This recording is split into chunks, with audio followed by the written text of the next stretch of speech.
Hi friends, welcome to my channel. ఈ వీడియోలో మనం డైరెక్టర్ ప్రశాంత్ నీల్ దర్శకత్వంలో వచ్చిన hits, flops, all movies budget and collection వివరాలు తెలుసుకుందాం ఫ్రెండ్స్. ఒకటి ఉగ్రం కన్నడ మూవీ. ఈ మూవీ 2014లో రిలీజ్ అయింది. బ్లాక్ బస్టర్ అయింది. ఈ మూవీ బడ్జెట్ 4 కోట్లు, వసూలు సాధించింది 30 కోట్ల వరకు ఉంది. 2 కేజీఎఫ్ చాప్టర్ 1. ఈ మూవీ 2018లో రిలీజ్ అయింది. ఇండస్ట్రీ హిట్ అయింది. ఈ మూవీ బడ్జెట్ 80 కోట్లు, వసూలు సాధించింది 240 కోట్ల గ్రాస్ వరకు ఉంది. 3 కేజీఎఫ్ చాప్టర్ 2. ఈ మూవీ 2022లో రిలీజ్ అయింది. ఇండస్ట్రీ హిట్ అయింది. ఈ మూవీ బడ్జెట్ 120 కోట్లు, వసూలు సాధించింది 1270 కోట్ల గ్రాస్ వరకు ఉంది. 4 సలార్ పార్ట్ 1. ఈ మూవీ 2023లో రిలీజ్ అయింది.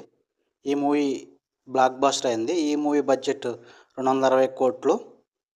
ఈ మూవీ 720 కోట్ల గ్రాస్ వరకు వసూలు సాధించింది. 5 ఎన్టీఆర్ ప్రశాంత్ నీల్ మూవీ. ఈ మూవీ అప్కమింగ్ మూవీ. ఈ మూవీ బడ్జెట్ నియర్లీ 400 కోట్ల పైన ఉంటుంది. ఎంత వసూలు చేస్తుందో కింద కామెంట్ రూపంలో తెలియజేయండి ఫ్రెండ్స్. ఇవి డైరెక్టర్ ప్రశాంత్ నీల్ దర్శకత్వంలో వచ్చిన hits, flops, all movies list, budget and collection వివరాలు.